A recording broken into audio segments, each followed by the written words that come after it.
Memasuki tahun 2021 ini, kita percaya kita tidak berjalan sendirian, tapi ada Tuhan yang akan menyertai kita. Ada Tuhan yang akan memberikan jalan keluar di dalam setiap keadaan apapun yang kita alami. Dan Dia akan memberikan arahan di dalam kehidupan kita.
Saya mewakili Kesan di Priok.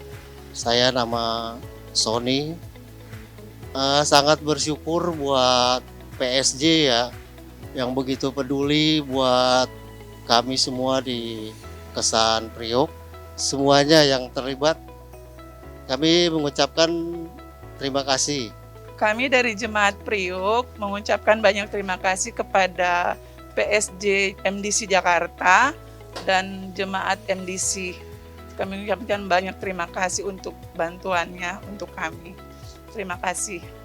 Ya, sekarang saya dan teman-teman dan tim dari PSG berada di daerah Tanjung Priuk menyampaikan bantuan, menyalurkan bantuan lewat peduli sesama jemaat, disampaikan kepada jemaat dan Kesan di Tanjung Priuk.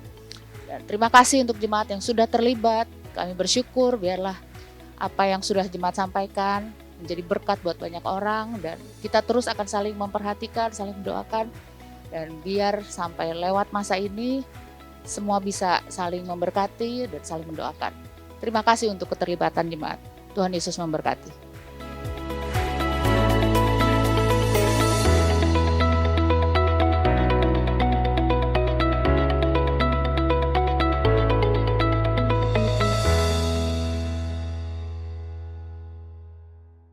Selamat hari Minggu dan selamat tahun baru.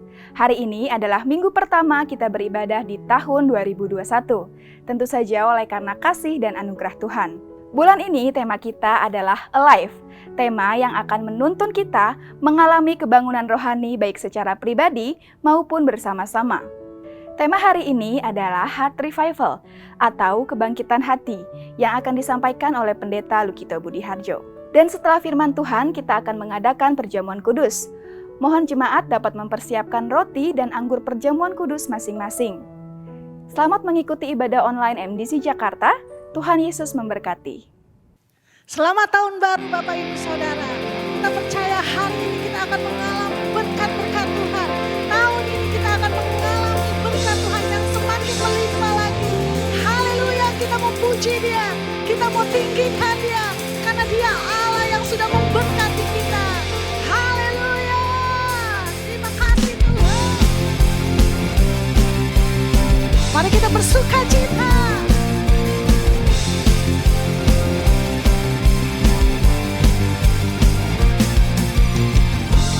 Kasih setiamu nyata bagiku, hikmat kebajikan tersedia bagiku. Sebab alasanku limpahkan segalanya, dan anugerahnya sangat besar bagiku. Aku diberkati, aku dilimpahi, karena alasanku untuk menyediakan. Aku diberkati, aku dilimpahi atas sempurna anugerah Tuhan bagiku. Amin. Kami percaya Tuhan, tahun ini adalah tahun kemenangan bagi umat-Mu. Katakan sama-sama, kasih setiamu nyata bagiku, hikmat kebajikan tersedia bagiku. Sebab Dia Allah yang sanggup, sebab Allah sanggup limpahkan segalanya, dan anugerahnya sangat besar bagiku. Mari bersorak bersama. Aku diberkati, aku dilimpahi, karena Allah sanggup untuk menyediakan. Aku diberkati, aku dilimpahi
percaya Tuhan, kalau tahun-tahun yang lalu Engkau menyertai kami, tahun ini pun kami percaya Engkau Allah yang tetap memegang tangan kami. Engkau Allah yang akan terus menuntun langkah hidup kami. Oleh karena itu Tuhan, hari ini kami naikkan syukur kepada-Mu Yesus.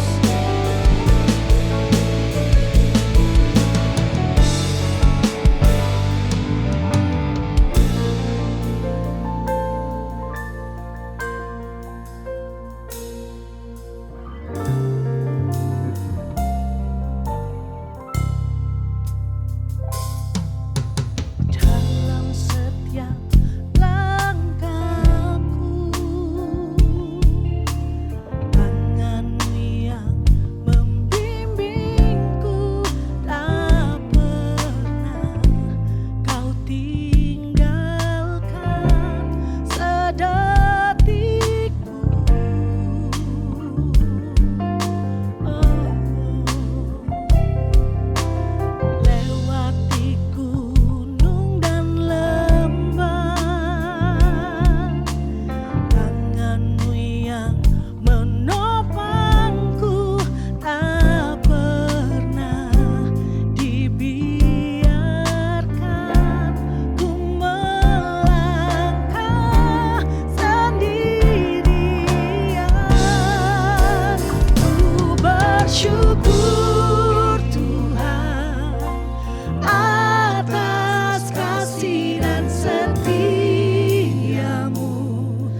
Selamat tahun baru jemaat yang dikasihi Tuhan, dimanapun saudara berada.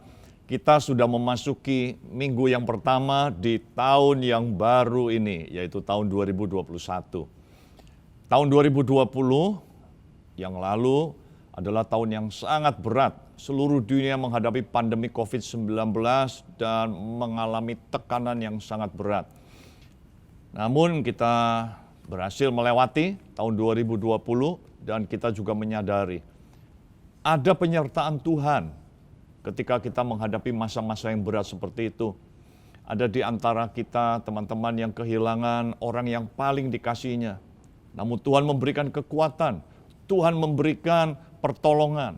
Ada juga mereka yang mungkin kehilangan pekerjaan di dalam masa pandemik di tahun yang lalu. Tapi Tuhan juga memberikan kekuatan, Tuhan juga memberikan pemeliharaan, Tuhan juga menyatakan pertolongannya. Dan dari sini kita belajar, kita tahu bahwa apapun, kejadian seburuk apapun, Tuhan tidak pernah meninggalkan kita. Karena itu kita harus semakin melekat kepada Dia, kita harus semakin mendekat kepada Dia. Memasuki tahun 2021 ini, kita percaya kita tidak berjalan sendirian, tapi ada Tuhan yang akan menyertai kita. Ada Tuhan yang akan memberikan jalan keluar di dalam setiap keadaan apapun yang kita alami. Dan Dia akan memberikan arahan di dalam kehidupan kita. Bapak Ibu yang kekasih di dalam Tuhan, tahun ini kita punya tema yang baru, yaitu alive, hidup, menjadi hidup, menyala, berkobar di dalam Tuhan. Karena Tuhanlah yang bekerja di dalam kehidupan kita. Diambil dari kitab Yehezkiel. Ya, kita tahu bahwa kitab Yehezkiel adalah kitab yang ditulis oleh seorang nabi yang bernama Yehezkiel.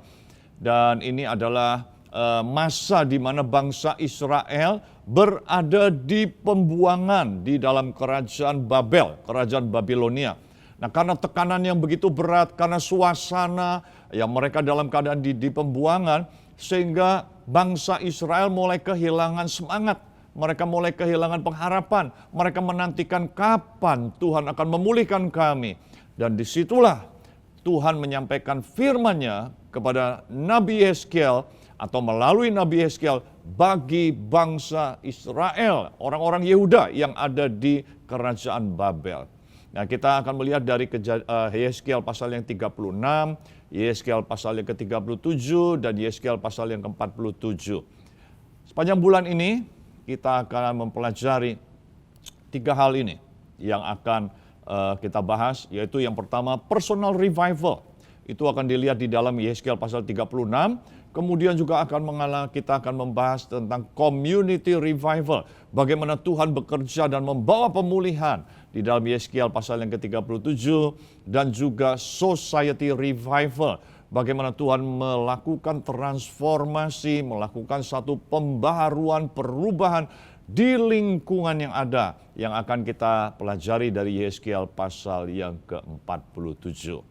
Hari ini tema kita adalah Heart Revival, kebangunan rohani atau kebangkitan dari hati. Saudara, saya ingin mengajak kita semua membaca Yehezkiel pasal 36 ayat 22, ayat 26 dan ayat 27. Demikian firman Tuhan. Oleh karena itu, katakanlah kepada kaum Israel, beginilah firman Tuhan Allah, bukan karena kamu aku bertindak, hai kaum Israel, tetapi karena namaku yang kudus yang kamu najiskan di tengah bangsa-bangsa di mana kamu datang. Ayat 26, kamu akan kuberikan hati yang baru dan roh yang baru di dalam batinmu. Dan aku akan menjauhkan dari tubuhmu hati yang keras, dan kuberikan kepadamu hati yang taat.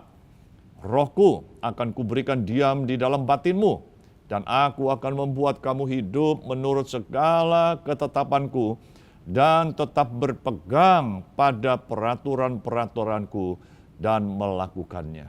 Saudara, di dalam ayat ini, Tuhan katakan, aku akan memberikan kepadamu hati yang baru. Kenapa Tuhan kasih hati yang baru? Saya lagi berpikir begini, manusia bisa kasih yang lain. Misalnya ada orang tua yang bisa belikan sepatu baru buat anaknya. Ada mungkin suami yang bisa belikan baju baru buat istrinya. Ada istri yang bisa memberikan jam baru buat suaminya.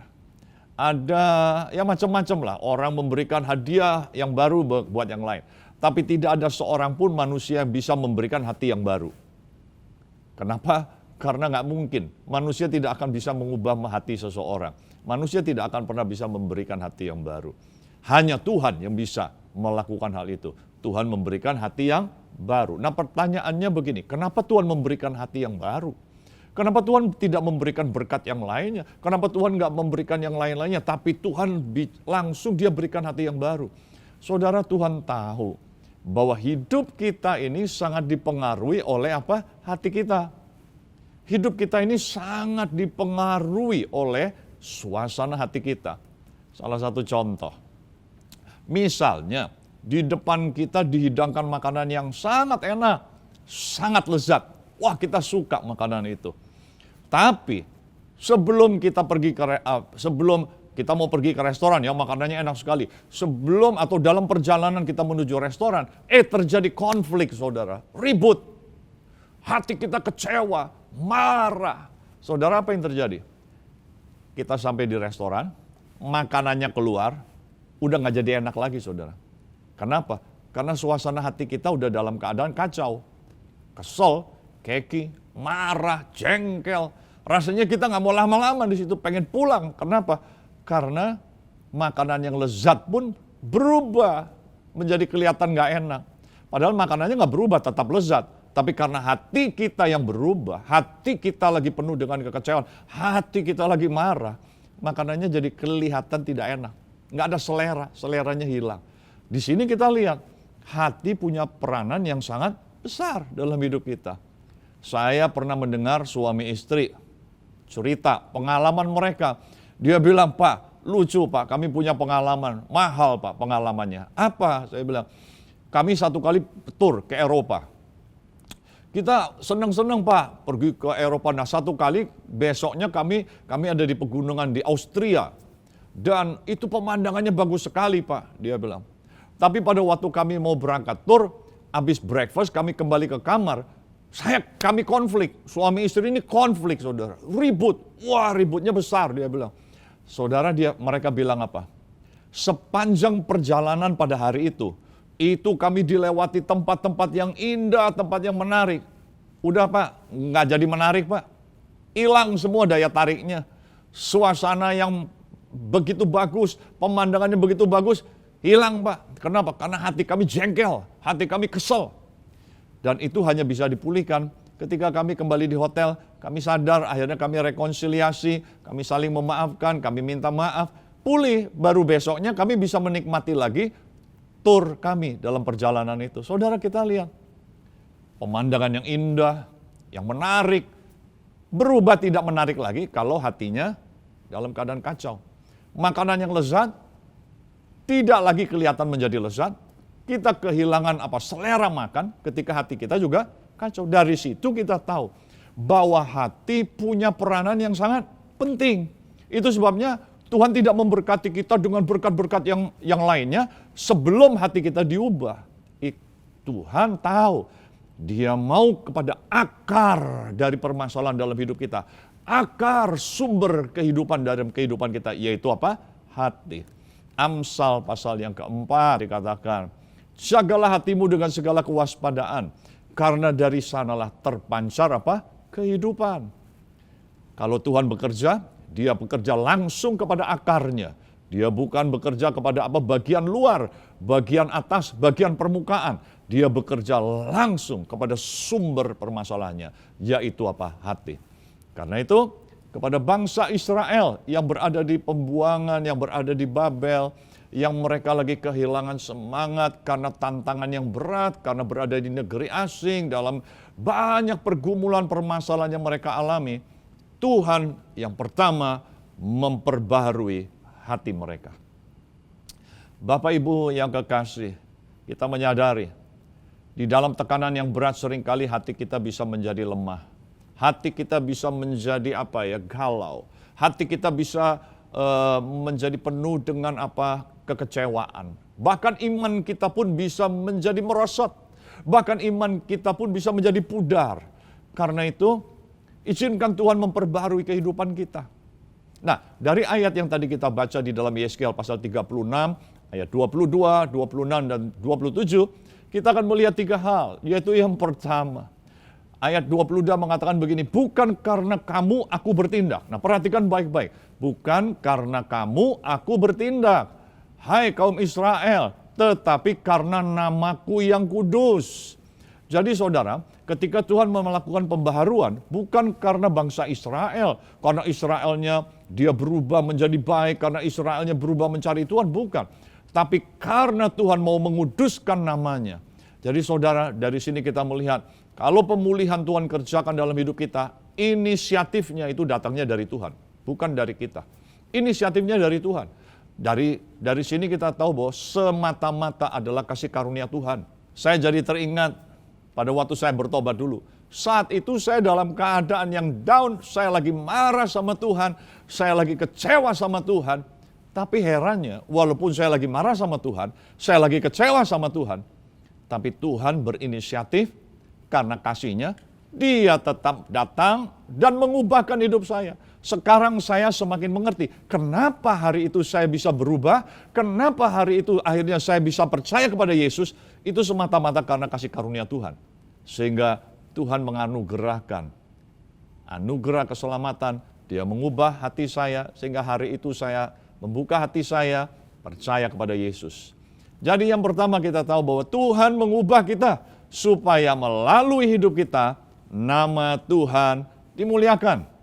Kalau hari ini kita bisa percaya kepada Yesus, percayalah itu karena kasih karunia Tuhan. Dan kalau itu dikerjakan dalam hidup kita harus tahu tujuannya adalah supaya melalui hidup kita, nama Tuhan dimuliakan. Nah saudara, kita akan bisa memuliakan nama Tuhan kalau sekalipun kita menghadapi tantangan, Tuhan beri kita kekuatan, kita berkemenangan.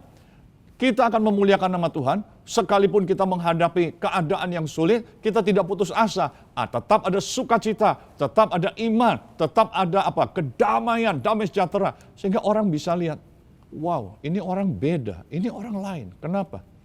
Karena ada Tuhan yang memberikan kekuatan. Nah, dengan demikian, melalui hidup kita, nama Tuhan dimuliakan. Di dalam keadaan yang susah, Tuhan memberkati kita. Bisnis kita diberkati, usaha kita diberkati, pekerjaan kita diberkati, kita dipromosi oleh Tuhan. Dengan demikian orang bisa lihat, wow heran, di tengah-tengah suasana yang susah sekalipun, orang ini dapat promosi dari Tuhan. Melalui hidup kita juga, nama Tuhan dimuliakan. Jadi percayalah bahwa Tuhan punya inisiatif, Tuhan bekerja di dalam kehidupan kita, supaya melalui hidup kita, namanya dimuliakan. Kita bersyukur, kita dijadikan alatnya Tuhan, kita dijadikan displaynya Tuhan. Supaya melalui hidup kita, orang bisa melihat ada Tuhan yang menyertai, ada Tuhan yang menolong, ada Tuhan yang membela, ada Tuhan yang memberkati. Dan melalui cara demikian, nama Tuhan dimuliakan melalui kehidupan kita. Karena itu, pegang baik-baik kasih karunia yang Tuhan berikan ini. Jangan permalukan nama Tuhan dengan perbuatan kita, tapi permuliakanlah nama Tuhan melalui kehidupan kita. Pelajaran kedua yang kita ambil di sini adalah di dalam ayat yang ke-26 dikatakan, kamu akan kuberikan hati yang baru dan roh yang baru. Hati yang keras jadi hati yang taat. Hati, kalau kita lihat di dalam Matius pasal 13, itu seperti tanah untuk benih firman Tuhan ditabur. Hati yang baru itu adalah tanah yang baru. Hati yang taat, tanah yang baik. Supaya apa? Supaya benih firman itu dapat berbuah-buah lebat. Yohanes pasal 15 ayat yang ke-8 mengatakan demikian. Dalam hal inilah Bapakku dipermuliakan, yaitu jika kamu berbuah banyak. Dengan demikian kamu adalah murid-muridku. Jadi pelajaran yang kedua, Tuhan berinisiatif memulihkan kehidupan kita, memperbaharui hati kita, supaya hidup kita bisa berbuah banyak. Dan kalau kita bisa berbuah banyak, artinya kita menjadi berkat bagi sesama kita. Tuhan mau merubah hidup kita bukan hanya untuk memberkati kita. Tuhan mau merubah hidup kita bukan hanya untuk supaya kita sendiri mengalami bahagia. Bukan hanya itu saja. Tapi supaya Tuhan mau supaya hidup kita yang sudah diubahkan, hidup kita yang berbuah-buah, hidup kita yang diberkati, kita bisa memberkati orang lain, kita bisa berguna bagi orang lain, kita bisa berguna bagi sesama kita. Karena kembali lagi, kalau kita berbuah banyak, kita menjadi berkat, kita menjadi saluran kasih Tuhan, Bapa dipermuliakan. Itulah tujuan Tuhan. Dia memperbarui hidup kita, dia mengubah hati kita supaya kita berbuah banyak. Pelajaran yang ketiga yaitu supaya ayatnya yang ke-27. Rohku akan kuberikan diam di dalam batinmu. Dan aku akan membuat kamu hidup menurut segala ketetapanku dan tetap berpegang pada peraturan-peraturanku dan melakukannya. Tuhan bilang setelah hatinya diperbaharui, hidup kita diperbaharui, Tuhan bilang, rohku akan diam di dalam batinmu, di dalam batinmu. Saudara, Tuhan bukan hanya mengubah hidup kita, tapi dia menempati hidup kita. Dia hidup bersama dengan kita. Supaya apa? Kuasa Tuhan dapat dinyatakan. Kisah Rasul pasal 1 ayat 8 mengatakan demikian, kamu akan menerima kuasa kalau Roh Kudus turun ke atas kamu. Dan kamu akan menjadi saksiku di Yerusalem, Yudea, Samaria, sampai ke ujung bumi. Tuhan mau tinggal di dalam kehidupan kita supaya kita bisa apa? Menjadi saksi. Supaya hidup kita bukan hanya untuk diri kita sendiri, tapi kehidupan kita menginspirasi banyak orang. Saudara, kehidupan yang indah adalah kehidupan ketika dipakai oleh Tuhan bisa menginspirasi banyak orang, memberkati banyak orang. Bukan berarti kita hidupnya tidak punya tantangan. Kalaupun Tuhan izinkan kita menghadapi tantangan, melalui tantangan itu orang bisa melihat ada tangan Tuhan yang menyertai. Dan melalui pengalaman kita mengalami kemenangan. Orang terinspirasi. Wow, luar biasa. Saudara, justru lewat kesaksian demi kesaksian yang dialami oleh setiap anak-anak Tuhan, banyak orang yang bisa dikuatkan hidup mereka. Karena kalau semua anak Tuhan hidupnya aman-aman, semua anak Tuhan hidupnya nyaman, nggak ada orang yang dikuatkan, saudara. Karena mereka lihat, wah, hidupnya nyaman-nyaman. Tapi ketika Tuhan mau memakai setiap kita, justru di dalam keadaan tekanan, di dalam keadaan apapun, ada kekuatan, ada sukacita, ada damai sejahtera, tetap tenang. Di situ orang baru belajar dan mereka mendapatkan kekuatan. Itulah sebabnya Tuhan bilang, aku memperbaharui hati. Tuhan berinisiatif yang pertama, yang kedua Tuhan memperbarui hati supaya kita bisa berbuah banyak. Yang ketiga Tuhan mendiami hidup kita. Dikatakan rohku akan tinggal di dalam batin mereka. Sehingga hidup kita tidak berjalan sendirian. Berjalan bersama dengan Tuhan, menjadi saksi, menginspirasi banyak orang dan memuliakan Tuhan. Nah, itulah yang Tuhan mau kerjakan di dalam kehidupan kita. Ada kasih karunia-Nya, inisiatif yang Tuhan berikan, hati yang diubah, dan roh yang selalu tinggal dalam hidup kita. Namun bagaimana kita tahu? Kita perlu hati kita diperbaharui.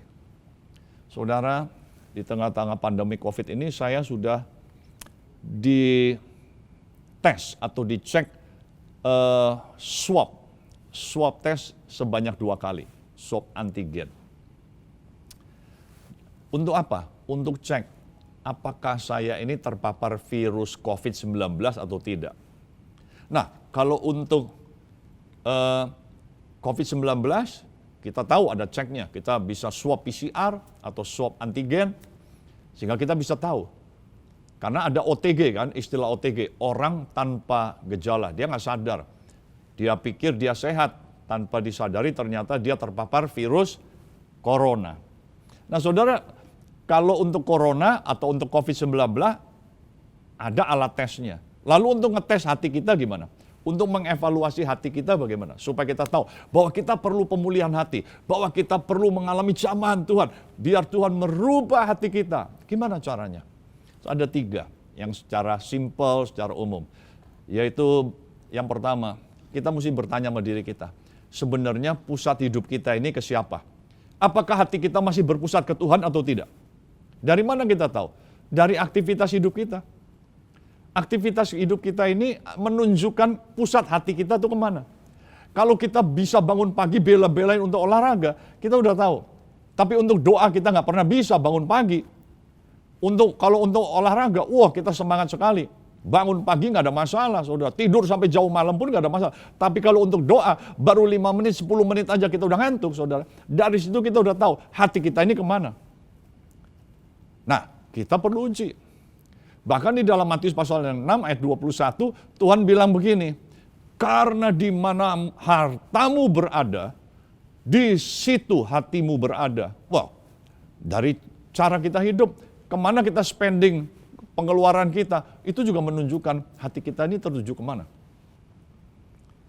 Kalau untuk pekerjaan Tuhan, untuk misi, untuk menjangkau jiwa-jiwa, kita kayaknya hitung-hitungan banget. Mau ngasih juga kita hitung-hitungan gitu. Tapi kalau kita untuk pergi untuk untuk macam-macam lah, rekreasi, untuk belanja, untuk apa, kita enteng sekali gitu. Wah, kita mesti berpikir hati kita nih kemana. Bukan berarti tidak boleh belanja, boleh saudara. Bukan berarti kita tidak boleh berekreasi, harus berekreasi. Tapi dari spending kita, dari cara kita memakai keuangan kita pun bisa kelihatan di mana hatimu berada. Itu bukan kata saya, itu karena kata Tuhan Yesus di dalam Matius pasal 6 ayat 21.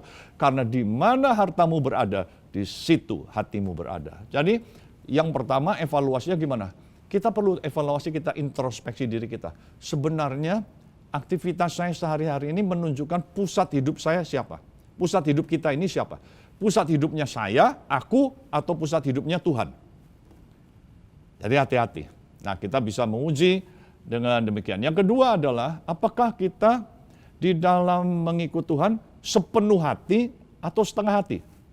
Saudara, tidak ada orang yang bisa menghakimi kita, apakah kita sepenuh hati atau kita setengah hati. Kecuali diri kita sendiri dan Tuhan. Yang tahu hanya Tuhan. Seorang suami mengasihi istrinya dengan sepenuh hati atau dengan setengah hati, itu yang tahu cuma suaminya sama istrinya. Sasarannya. Suaminya bisa aja bilang gini, sayang, aku mengasihi engkau dengan segenap hatiku. Tapi istrinya bisa aja bilang gini, gombal lu. Kenapa? Ngomongannya hebat, tapi perilakunya, aktivitasnya tidak menunjukkan bahwa suaminya menyayangi dia sepenuh hati. Istrinya bisa merasakan. Walaupun suaminya mengatakan, aku mencintai engkau sepenuh hati. Atau sebaliknya sang istri bilang, suamiku, wah aku sayang engkau segenap hatiku. Suaminya bisa bilang gini, yang bener. Jangan-jangan sebentar lagi keluar tagihan di kartu kredit banyak gitu. Suaminya bisa merasakan. Demikian juga kita sama Tuhan. Kita bisa bilang sama Tuhan, Tuhan aku mengasihi engkau dengan segenap hatiku. Tuhan tahu. Tapi ada juga suami yang ngomong ke istrinya, aku sayang kamu segenap hati, sepenuh hati. Istrinya bilang, betul, kamu nggak usah ngomong juga saya tahu kalau kamu sayang saya sepenuh hati. Kenapa? Kamu sudah menunjukkan hal itu di dalam apa? Sikap kamu selama ini. Ada istri yang bilang, Papa, Dedi, sayangku, aku sayang kamu segenap hatiku, hanya engkau satu-satunya. Suaminya bilang, kamu nggak usah ngomong juga saya udah tahu. Kenapa? Dari tindak tanduk kamu saya udah bisa merasakan. Saudara, demikian juga Tuhan. Tuhan juga begitu. Nah, kita perlu introspeksi. Apakah kita ini sepenuh hati atau setengah hati? Kesalahan bangsa Israel, mereka bukan meninggalkan Tuhan. Tapi mereka mengikut Tuhan tidak lagi dengan segenap hati. Tidak lagi dengan sepenuh hati. Tapi udah dengan setengah hati. Tuhan dicampur sama yang lain. Ada dewa yang lain. Rasanya kalau ikut Tuhan saja nggak cukup. Perlu ada dewa yang lain. Perlu ada ilah yang lain. Baru lengkap. Saudara, Tuhan kita adalah Allah yang cemburuan. Dia tidak mau diduakan. Demikian juga kehidupan suami istri. Tidak ada suami yang mau diduakan oleh istrinya. Tidak ada istri yang mau diduakan oleh suaminya. Demikian juga Tuhan. Tuhan tidak pernah mau diduakan dengan yang lain. Karena itu kalau kita ikut Tuhan, ikutlah dengan segenap hati. Itu adalah cara kita mengevaluasi, mengintrospeksi. Sebenarnya aku ini sepenuh hati atau tidak. Dan yang ketiga, yang terakhir, bagaimana kita mengintrospeksi diri kita, apakah hati kita ini perlu dipulihkan, perlu diperbaharui. Dengan cara yang ketiga, yaitu apakah di dalam hati kita ini masih berkobar kasih yang mula-mula, atau sudah dalam keadaan suam-suam. Dalam keadaan yang udah suam-suam kuku. Nggak panas, nggak dingin. Aktivitasnya masih jalan. Saudara, kita diukur bukan dari aktivitas kita, tapi suasana hati kita.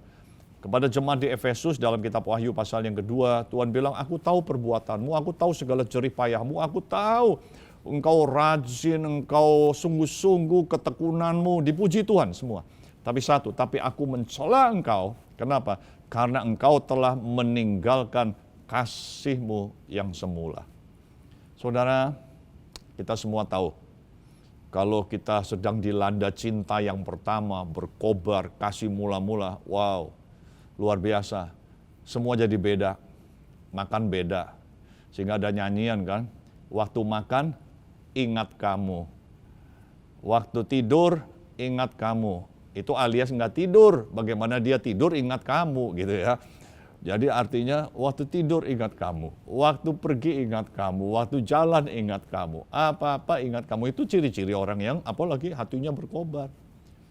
Kalau kita berkobar hatinya, punya kasih mula-mula sama Tuhan, seperti itu. Waktu diberkati ingat Tuhan, terima kasih Tuhan, engkau sungguh luar biasa. Waktu kita menghadapi apapun juga, kita selalu ingat Tuhan, Tuhan ada apa rencanamu di balik semua ini. Karena aku percaya tidak ada satu pun yang terjadi dalam hidupku kalau tidak diizinkan oleh Tuhan. Kalau Tuhan izinkan, pasti ada rencanamu di balik semua ini. Apapun yang kita alami, kita selalu ingat Tuhan. Itu orang kalau kita kasih mula-mula masih ada dalam hidup kita, nggak boleh hilang. Kasih mula-mula itu bukan hanya mula-mula aja saat waktu pacaran, nggak boleh. Setelah itu kasih mula-mula adalah standar yang paling rendah yang harus kita miliki. Suami istri, sebelum jadi suami istri mereka pacaran. Kasih mula-mulanya membara. Terus setelah menikah, wow kasih mula-mulanya luar biasa. Honeymoon, luar biasa. Tapi apakah itu standar yang paling rendah? Paling tinggi? No, itu standar yang awal, itu standar yang paling rendah. Setelah itu mereka harus punya standar yang lebih tinggi. Bukan lagi berdasarkan euforia. Wah, suasana yang happy, bukan. Sekalipun tidak happy, mereka tetap pegang komitmen. Sekalipun keadaannya berubah, mereka tetap saling mengasihi. Itulah yang Tuhan mau. Kasih mula-mula adalah kasih yang apa? Standar yang awal. Tapi Tuhan mau supaya kobaran kasih mula-mula itu terus menyala. Sehingga jadi suami istri bukan nanti udah sekian tahun, ada yang bilang gini, Pak kami ini udah seperti saudara Pak, seperti teman. Ya, bukan begitu, mestinya harus tetap seperti kekasih. Seperti pasangan suami istri. Tetap ada rasa sayang, saling mengasihi. Itu yang Tuhan mau. Kita sama Tuhan, sudah ikut 30 tahun, bukan berarti kita sama Tuhan udah kayaknya udah hilang, udah hambar. Enggak, Tuhan mau supaya kasih kita kepada Tuhan terus menyala di dalam hidup kita. Kenapa? Karena kasih Tuhan kepada kita juga tidak pernah hambar. Kasih Tuhan kepada hidup kita juga tidak pernah pudar. Kasih Tuhan dalam hidup kita selalu baru setiap hari, selalu menyala. Dia beri yang baru dalam hidup kita. Jadi saudara, memasuki tahun 2021 ini, pastikan hati kita dipulihkan oleh Tuhan. Pastikan hati kita masih terus menyala di dalam Tuhan. Dan kita akan memasuki, menjalani tahun 2021 ini dengan penuh sukacita di dalam Tuhan. Dengan penuh damai sejahtera di dalam Tuhan. Dengan penuh kepercayaan, keyakinan, Tuhan akan menyertai kita. Tuhan menuntun kita. Tuhan memberikan kepada kita jalan keluar.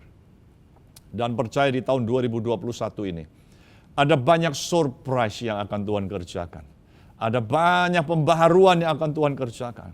Ada banyak terobosan yang akan Tuhan kerjakan dalam kehidupan kita. Kenapa kita bisa percaya hal itu terjadi dalam hidup kita?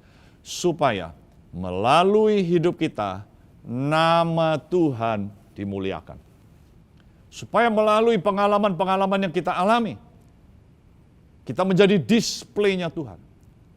Orang melihat dan mereka bisa mengatakan, Tuhan Yesus hidup. Bapak Ibu yang kasih, mari kita memasuki tahun 2021 ini dengan penuh rasa syukur kepada Tuhan. Kita tidak berjalan sendirian. Dia Allah yang berinisiatif memperbarui kehidupan kita.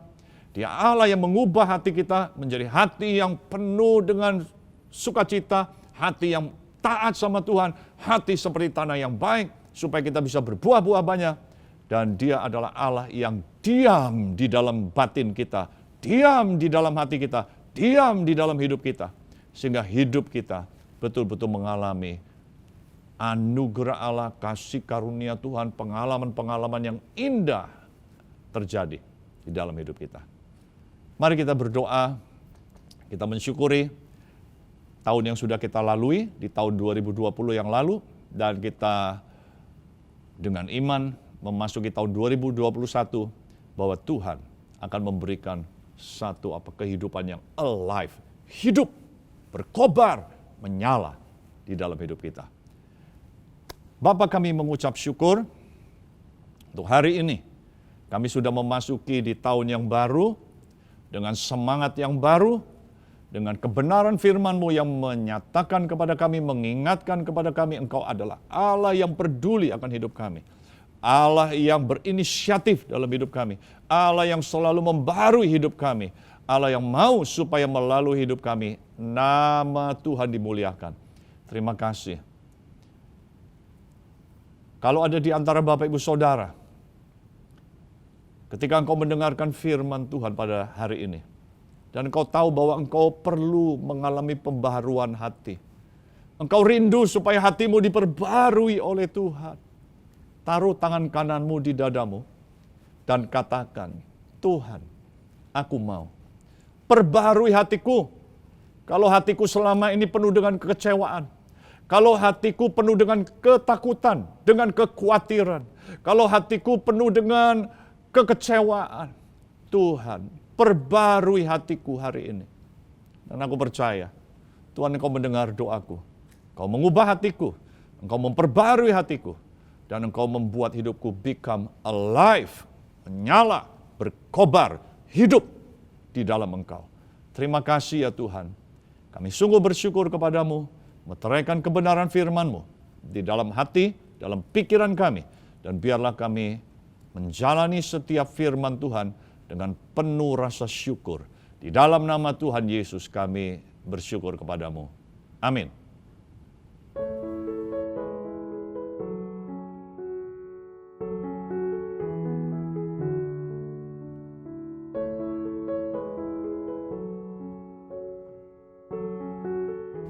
Bapak Ibu yang kekasih, sebentar lagi kita akan menerima perjamuan kudus, tubuh dan darah Yesus. Mari kita berdoa terlebih dahulu. Bapa di dalam surga, kami mengucap syukur untuk kasih-Mu, anugerah-Mu yang sudah Engkau nyatakan dalam hidup kami. Terima kasih ya Tuhan. Sebentar kami akan menerima perjamuan kudus-Mu.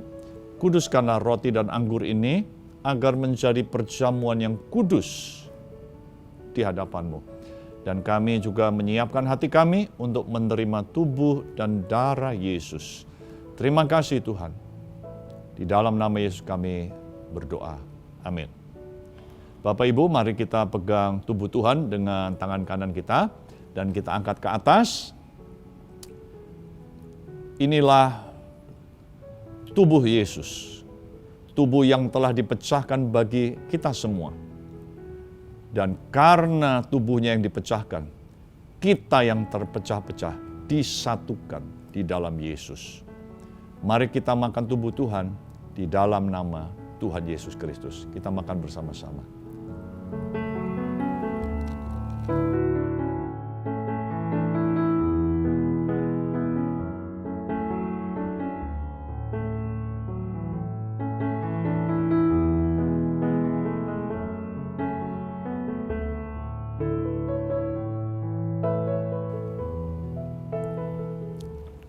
Kita angkat cawan ke atas dan kita bersyukur kepada Tuhan. Inilah darah perjanjian yang baru, darah yang memperceraikan kita menjadi anak Allah. darah yang telah menebus kita dari segala dosa dan hukuman maut. Kami bersyukur kepadamu untuk darah-Mu ya Yesus yang Kau curahkan bagi kami. Kami mau minum darah-Mu di dalam nama Tuhan Yesus Kristus. Mari kita minum bersama-sama.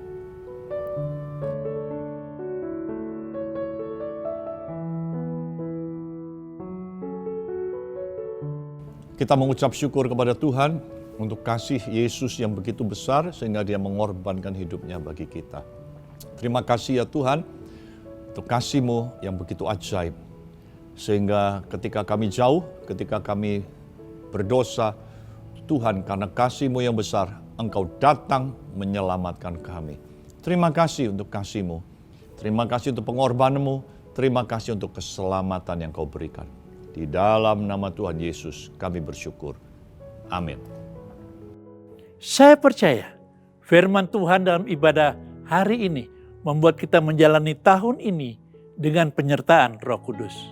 Dan saudara, sebelum mengakhiri ibadah hari ini, kita akan memberikan persembahan. Persembahan dapat ditransfer ke nomor rekening atau QR Code yang tertera di layar. Mari kita berdoa untuk persembahan, berdoa untuk jemaat, dan berdoa untuk bangsa, dan diakhiri dengan doa berkat. Mari kita berdoa. Segala puji syukur hanya bagi-Mu Tuhan, buat segala kebaikan-Mu bagi kami semuanya. Hari ini kami akan memberikan persembahan sebagai rasa ucapan syukur kami Tuhan, bagi kebaikan-Mu selama ini. Tuhan, kami berdoa juga buat setiap jemaat Tuhan, dimanapun mereka berada. Kiranya yang sakit Tuhan sembuhkan. Yang lemah Tuhan berikan kekuatan. Biarlah kasih dan anugerah-Mu membawa setiap jemaat berhasil di dalam segala usaha mereka. Dan Tuhan kami berdoa juga buat bangsa dan negara ini. Biarlah bangsa dan negara ini boleh melewati segala masalah dengan baik di bawah kepemimpinan Pak Jokowi dan Pak Ma'ruf Amin. Terima kasih Tuhan buat segalanya, buat bangsa kami. Dan jemaat Tuhan yang kasih, mari angkatlah kedua tanganmu dan terimalah berkat Tuhan. Berkat, kasih dan anugerah dari Allah Bapa kami yang di sorga, cinta kasih dari Tuhan Yesus Kristus di dalam persekutuan yang erat dengan Roh Kudus menyertai kita sampai Tuhan datang kembali untuk kedua kalinya. Haleluya. Amin.